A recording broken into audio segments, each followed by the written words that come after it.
Hey, everyone. Welcome to another episode of At the Table. I am so glad that you're joining me back for another episode. And I think today is going to hit every single listener. And I am really excited about my guest and my sister coming on to kind of share a little bit of her wisdom. And so please welcome to the show, Kristin Kellen. Thank you so much for joining me today. Yeah, excited to be here. All right. So we have a lot of hard topics, I think, that we're going to tackle here in a second. But why don't you tell me a little bit about you? Where are you recording from? Tell me about your 4 amazing little kiddos and all of the fun things that make up Kristin. Yeah. So I am a faculty of course we did that. Can we just start that part over? Yeah. Okay. All right. So I am a counseling faculty member here at Southeastern Seminary. I've been here at Southeastern as a student for over 15 years. Oh, I cringe a little when I say that. But I came as a student over 15 years ago and now have been on faculty for 6 or 7 years, teaching in our counseling department and our Christian education courses now. So I came here honestly not knowing what I was going to do. The Lord just said, hey, you're going to seminary. And I showed up here as a green, young 20-something-year-old student and thinking, okay, God, tell me what to do. And through a series of events, the Lord just affirmed that it was going to be counseling. It was going to be teaching. And so it's been just a gift to be here and to be learning constantly to counsel women and families all the time. I love what I do. It really is the best job in the world. So you mentioned my 4 little kiddos. I'm married. I have 4 little ones. Oldest is 6, all the way down to 6 months old. So it is loud in our house, but it is real in our house. So yeah, all the things I get to talk about in the classroom, I experience at home on a daily basis. So it's a lot of fun. We just have a lot of fun at home.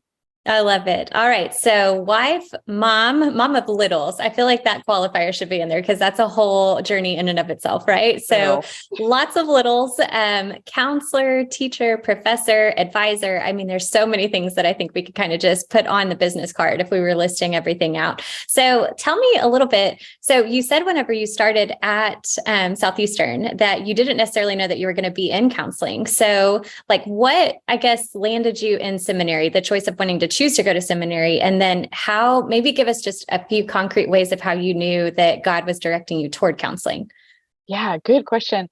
So for me, it was when I was in college, I was praying about what the Lord would have me to do. And up until that point, up until I was 19, 20 years old, I had assumed that what I wanted to do was also what the Lord wanted me to do. I was pre-med at the beginning of college and just realized one day driving home that I'd never prayed to ask the Lord what he would have me to do. And it was this very clear, it's not med school, it's seminary. And I have different plans for you than you have for yourself.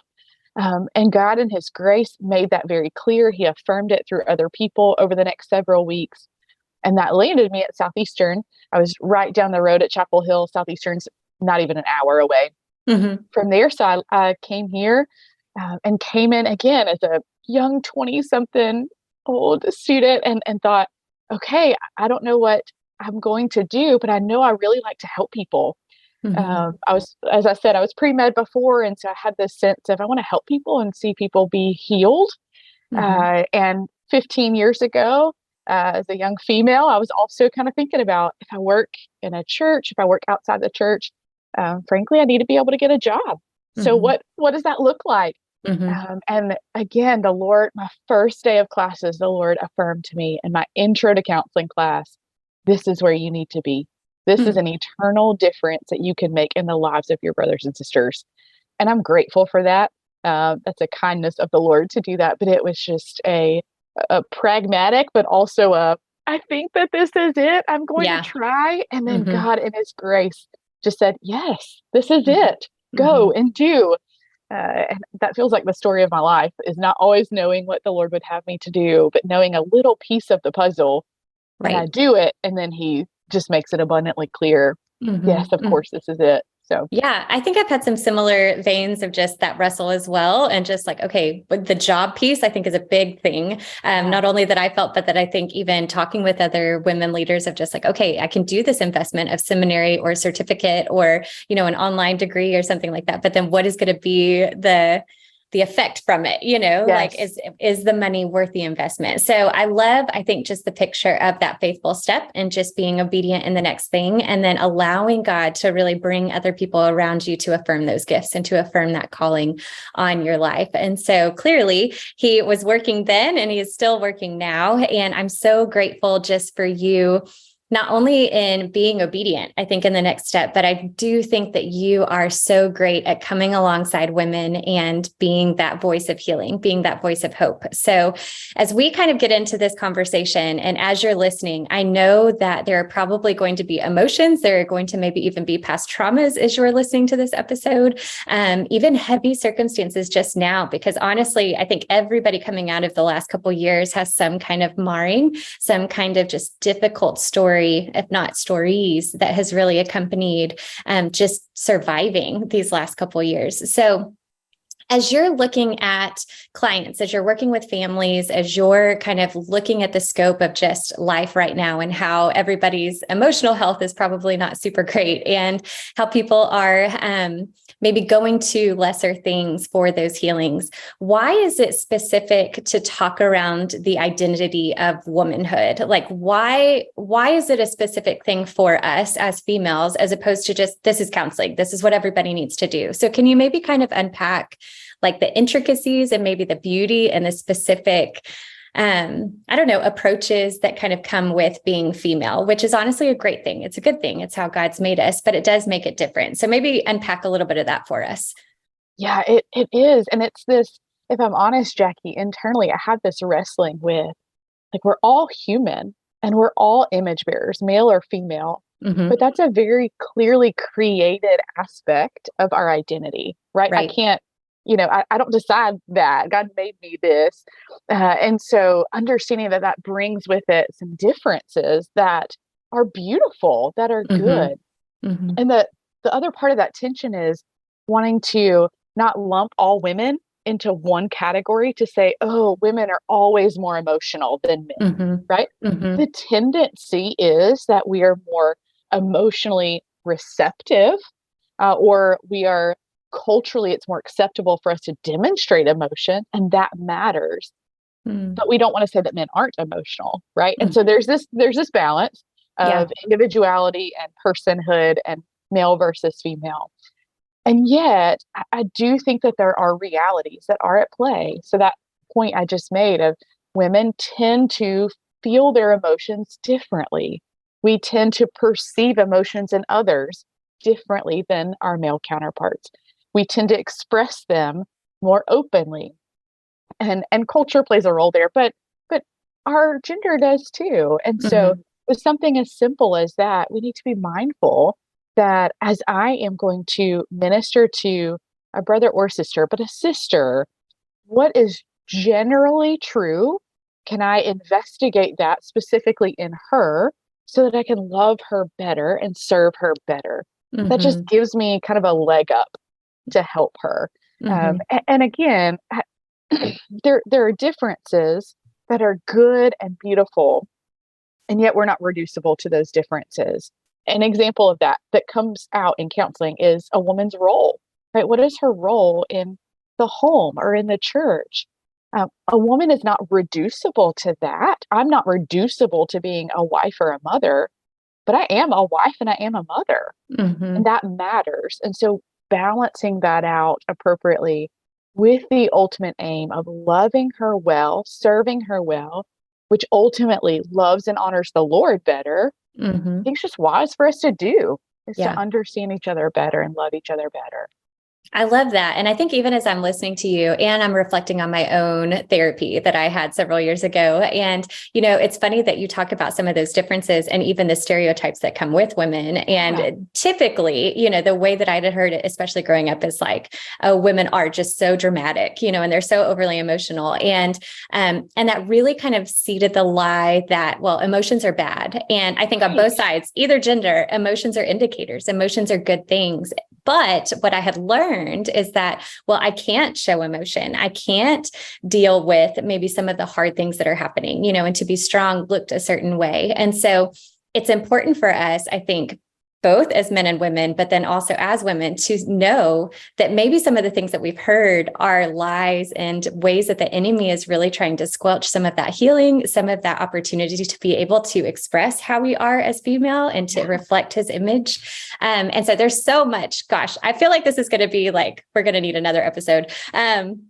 But there's just so much that I think goes into maybe how we perceive ourselves, even stepping into the concept of therapy and emotion and how we perceive the world and those kind of things. And so I appreciate you sharing so much of that. And even more so, I appreciate your book. If you're watching on YouTube, I'm holding up a cover. I love the cover, by the way. I think isn't it beautiful? They did such a good job. They did. But this has been such a resource for me as a woman leader, especially these last, it just released not too long ago, but about a year, so many of the conversations that I think I'm having because of women recognizing they're not okay right now, because of the pandemic, because of the political tension and things that are happening in families and jobs and layoffs, all of the things that are happening in our world really have been indicators to these are some unhealthy spots in our lives. And so talk to me about kind of how you formatted the book, because I think you were really intentional in what you wrote about, how you started, and then specifically being able to kind of highlight some of the main things that you're seeing that women are struggling with and walking through. Yeah, that's a great question because it was very intentional. Mm-hmm. What I wanted to do with that book is give women and men a resource for counseling women at a kind of a lay pastoral level, a sister level. Mm-hmm. But to do that, we can't just jump into here's how you counsel depression, right? We need to understand who women are. So for instance, there's a chapter on kind of personhood and anthropology. What does it mean to be a woman? There's a chapter on life development. What stages do women go through in their lives? Because those things matter. And then the second half of the book, 2/3 of the book, is issue by issue by issue by issue, such that a pastor or a lay leader can look at that 15 pages and say, okay, I have a woman coming to see me with severe anxiety. What are some ways that the Bible speaks to this? How can I understand her well? What are some things that I can do? But also, when do I know that this is beyond my purview? When do I know that this is too much for me to handle? And I need to send her to someone who has been specially trained as a therapist, even a specialty in anxiety in that instance. And so I wanted to give some framework. You've got to build the framing of a house before you put up the drywall and paint the walls, do the framework, and then just show how that plays out in lots of different issues that women handle and have to deal with regularly. I hate that book couldn't be twice as long because there was so much more I wanted to add. But those were the most common issues that I've seen.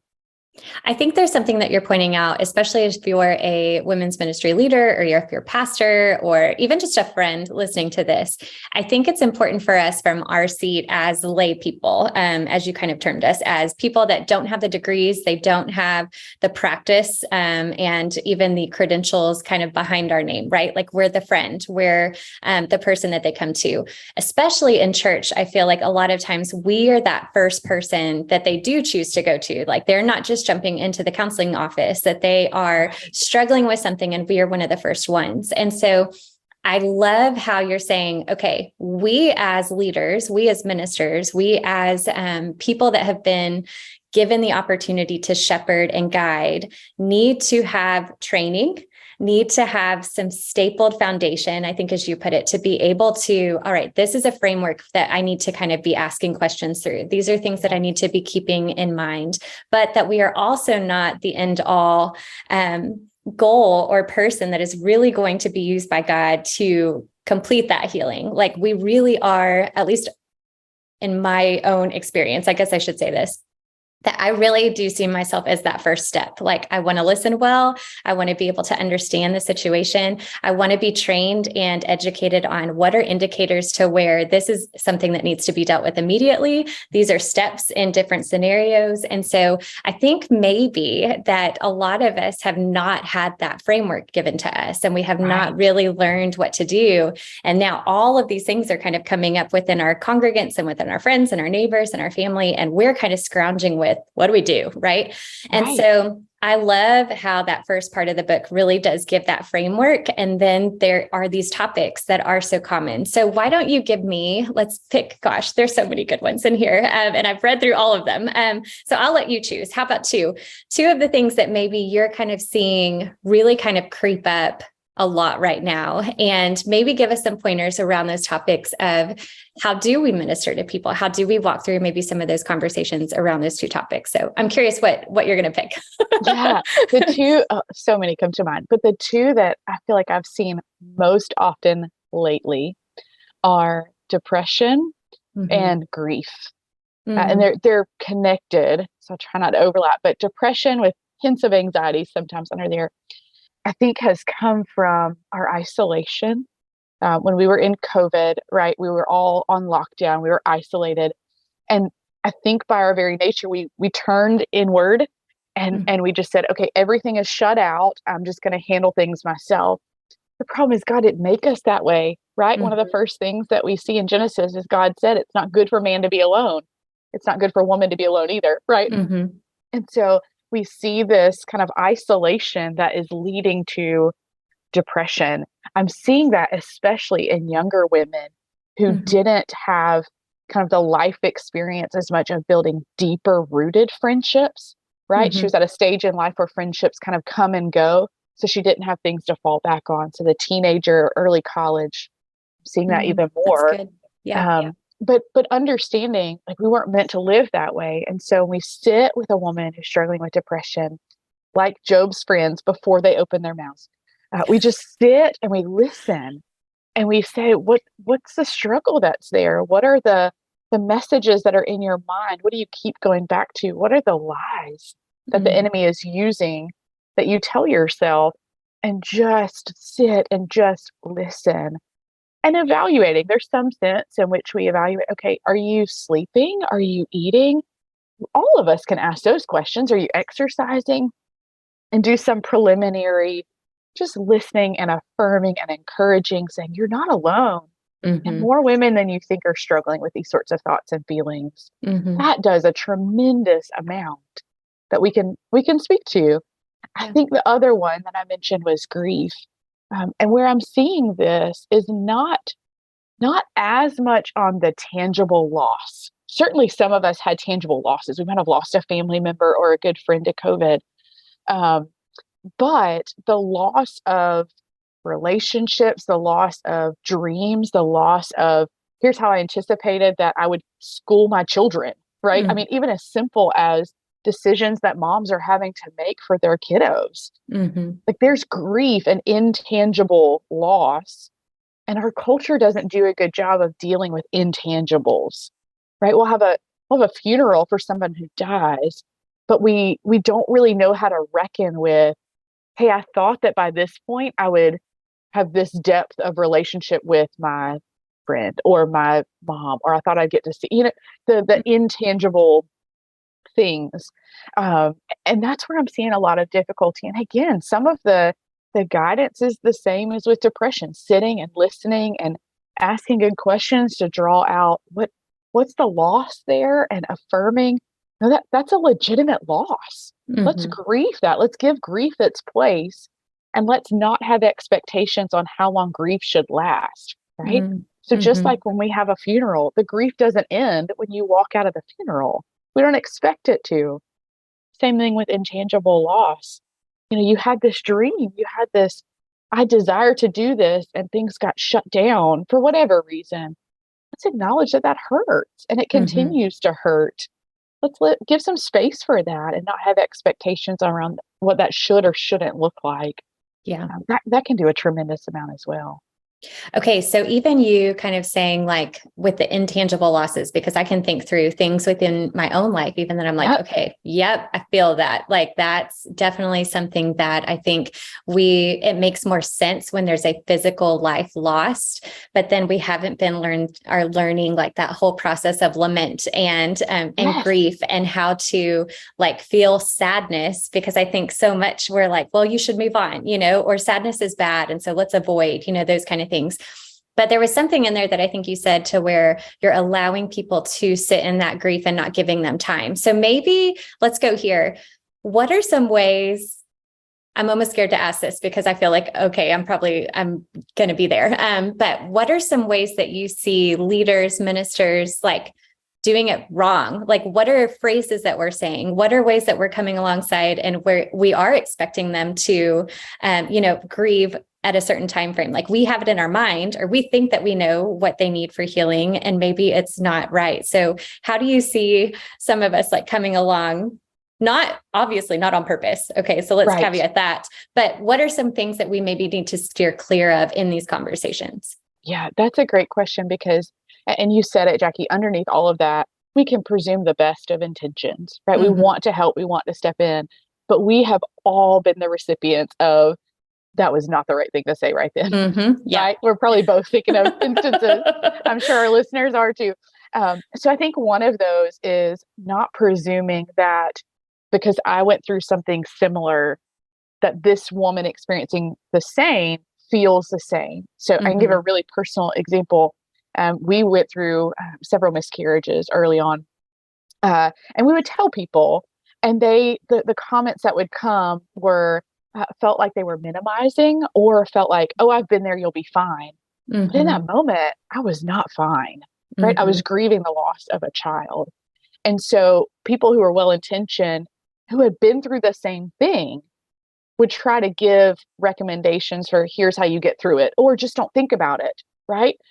The most helpful thing that someone said to me was, I don't know exactly how you feel, but I remember how I felt, and I would never want to feel that again. I'm so sorry. And that was deeply profound for me in the sense of she understood I have this loss, and she has some semblance of what that looks like because she had similar losses. But she was not presuming that I felt the way that she felt, and she verbalized that. And I think that that's a phenomenal way just to say, hey, tell me what you feel, because I can imagine that it hurts a whole lot. Can I just sit with you and hear you? So that sort of presumption, and then expectations around what grieving should look like. This comes up even in marriage counseling, where a husband and a wife will grieve something differently, and that's okay. There's nothing wrong with that. But sometimes we have the expectation that because I cry and I move on, that Jane should cry and move on. And she's not grieving if she's not crying. We don't operate that way. We're all different, right? And even when we look in scripture, we see God having different emotions, and we see different things flowing out of those same emotions. So it's not as if one person has to feel the same as another, but we have personal expectations, cultural expectations, expectations within the church about what grief should look like, and time frames, and what it should and shouldn't do. And I tell people when I'm counseling through grief, there is almost nothing that is abnormal with grief. Almost every expression of grief is normal and appropriate. There's, with few exception. There are some, but few exception. Feel it, like sit in it. And so we can help people by communicating that of what do you need, not what do I presume that you need. Yeah, I think that's really, really helpful. And there's so many times kind of taking leadership off of the table, but to where I'm talking through a hard situation with a friend or a neighbor or something like that. And I think so often our tendency is to have the conversation and then it ends up kind of going to us. I do not think we do that on purpose, but then instead of being that picture, I think of God's pursuit, even in the pain, even in the hurt. And honestly, like being and sitting with people that are in grief or in depression is such a selfless act, because it cannot be you. Like you are trusting that God is going to be the one that comes in and heals and whispers truth and is able to give perspective in a way that we don't see the big picture. And so a lot of times error, like on my side, to where I want to step in and be the fix. I want to step in and take the tear away and make her smile, and even in my own life, I will say those moments where I've had to wrestle it out with the Lord have been so refining. And so I think not jumping to wanting to have the quick fix, but really wrestling with them and teaching them and showing them like, this is how I wrestled. This is where God was able to really kind of show me more of him, show me more of his face to face. And so I want to encourage you to wrestle, rest when you need to rest, but then get up and wrestle and see what God has for you. And, I think I don't think we mean to, but sometimes we end up having a bit of a savior complex in these hard situations because we want to help, because we want to rush in and be that physical person. But it really is like a discernment thing, I think. What do you think? Yeah, I think so. I think you're spot on. What I would add to that is I think sometimes we're afraid that we're going to say something stupid. Or we're afraid that we don't have an answer. And so the easiest default is our own experience, right? So we turn it back to ourselves. That's because good. I know me and I know my experience. And so rather than take the risk of kind of like with evangelism, we're scared somebody's going to ask us a question we don't know. Same thing. Instead of taking the risk, we sit back and we're like, okay, what is safe for me? But what's in that moment, we don't need what's safe for us. We need what's safe for them. And That's so good. helping just kind of recognize it's okay that I don't have all the answers because as you just said, it's not about us. It's not we're not the fixers. The Lord is the one who does that. And for me, I'm glad for that. The pressure that's lifted off of my shoulders when I recognize it's the Lord and his spirit working. Praise God for that. Praise God it's not Kristin doing it because I would fail every single time. But we don't have to be afraid of saying the wrong thing if we're sitting and listening and encouraging. The Lord's going to do what he's going to do. Yeah, this isn't a surprise to him anyways. Yes, absolutely. Absolutely. I love it. Oh, so much good conversation and practical helps, I think, for so many of us. So, okay, as we're wrapping up, I'm trying to figure out where do I want to go? Let's go here. I think majority of the people that are listening to this in our conversation are the ones that are kind of on the front lines. They're the ones that are having those conversations. They're holding the heavy for other people. They are, trying to fill the gaps and to learn all of the things and, lead well, minister well, help well. So I think what I want to ask you last is, especially as somebody that is in a leadership position and you're getting to lead leaders and you're getting to train leaders, what would you say and what encouragement do you have to the leader that maybe is struggling with depression? The leader that is really having to wrestle through they're grieving, they're hurting, but then they're also having to turn around the next day and lead a group of women in a Bible study, or they're having to, set strategy and vision for the next year. And then they're still kind of wrestling these inner demons or these inner, I shouldn't say inner demons, but these inner struggles and shadows and those kind of things. So maybe kind of specifically speak to the leader that is not counseling other people, but really having to come to terms with herself. Yeah. It's funny as you asked that question, Jackie, I thought, isn't that every mother everywhere? Amen. She just has to show up and she has to do because her kids need her. Right. Yeah. And so I'm going to avoid going down that, but I see so many parallels. And there's some level at which we cannot ignore our own struggles. Right. So I use the analogy with my counselees a lot of think about your capacity as a cup that's filled up with liquid and it gets 10 ounces. You can't constantly operate at 9 ounces because the littlest thing gets poured in and you're overflowing. And that's just not good for any of us. Right. And so that self-care is not selfish. And it's okay. And that's, man, I'm feeling like the mamas hear this, but self-care is not selfish. And so for the leader, in the church, anyone who is helping other people dealing with their own things, make it a priority to deal with your own things. Find your own counselor. I tell all of my counseling students, counselors should have their own counselors. We require it of our students. And so just understanding we all are human. We all have struggles. That doesn't invalidate us helping other people in the least. If anything, it's the Lord refining us and teaching us so that we can better serve others. Praise God for that. Right. And so not neglecting themselves at the expense of their own health. because ultimately that helps them serve other people as well. Now, we want to understand, just speak to a practicality, a pastor who's struggling or a pastor's wife who's struggling, there's going to be this in the back of their mind. I can't necessarily go to our staff counselor. We get it. That makes total sense. But there are people out there, there are counselors and counseling organizations out there that specifically are available for pastors and pastors' wives and ministers, so that they're removed from their immediate setting. So really, there's no excuse for that. Yeah. That to get their own help and process through, because many leaders live in isolation, right? Or they have to be thinking about the implications for getting help. Don't let that be a barrier. It doesn't need to be. Find someone who can help.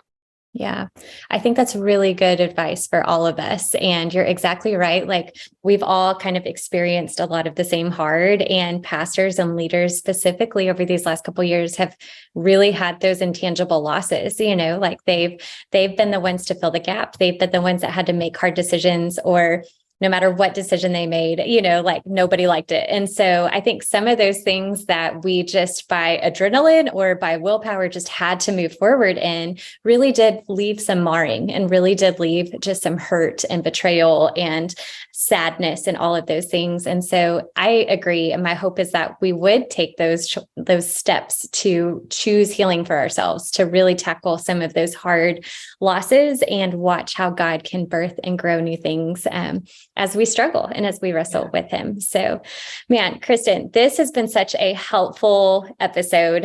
So I want to kind of reiterate a couple of things. So Kristin is the counselor, and we are not, unless you are listening and you have the credentials behind you. And so I think the tendency, at least for me, is to listen to some of these kind of episodes and be like, okay, now I know how to go have that conversation. And so I want to pause and just really encourage you, go grab her book, look at other resources that are available for you to get that framework, to get that understanding of what it looks like to come alongside, to listen well, to have those indicators of you need to reach out to a trained professional, those kind of things. And if you are a ministry leader and you don't have connections in your community of people that you can refer to, that's a big step as a leader that I would hope that you would maybe choose to spend some time kind of tackling. But so many good things. I am praying, Kristin, for you. I'm praying for those of you that are listening that are having the hard conversations and you're holding really hard things for people.